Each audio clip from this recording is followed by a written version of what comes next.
SLE systemic lupus ఎరిథెమాటోసిస్ ఇది చాలా వరకు లేడీస్లో కనిపించే ఒక రకమైన పెక్యులియర్ జబ్బు.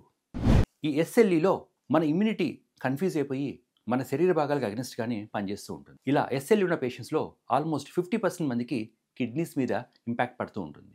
దీన్నే లూపస్ నెఫ్రైటిస్ అని అంటారు. ఇలా లూపస్ నెఫ్రైటిస్ అన్న కిడ్నీ కండిషన్ ఉన్న పేషెంట్స్ ఎలాంటి ప్రికాషన్ తీసుకోవాలో తెలుసుకుందాం. నెంబర్ 1 కండిషన్, వారి డాక్టర్ గారు సూచించిన విధంగా వారు వాడే ఇమ్యూనిటీకి సంబంధించిన మెడికేషన్స్ కట్టుదిట్టంగా ఒక డిసిప్లిన్ వేలో వాడుకోవడం. ఈ ఇమ్యూనిటీ మెడిసిన్స్ని సడన్గా ఎప్పటికీ మానేయకూడదు. ఎంత సడన్గా మానేస్తే అంత విచ్చలవిడిగా ఈ లూపస్ నెఫ్రైటిస్ కూడా చెలరేగిపోతూ ఉంటుంది. ఈ లూపస్ నెఫ్రైటిస్ పేషెంట్ గుర్తుపెట్టుకోవాల్సిన రెండవ ఇంపార్టెంట్ అంశం ఇన్ఫెక్షన్స్ రాకుండా జాగ్రత్తగా ఉండడం.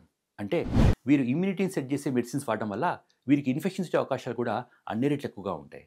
దేర్ఫోర్ లూపస్ నెఫ్రైటిస్ పేషెంట్స్ అందరూ కూడా హ్యాండ్ వాష్ ప్రాపర్గా చేసుకోవడం, లేక జనసమూహాలకు వెళ్ళినప్పుడు మాస్క్ వేసుకోవడం చేస్తూ ఉండాలి.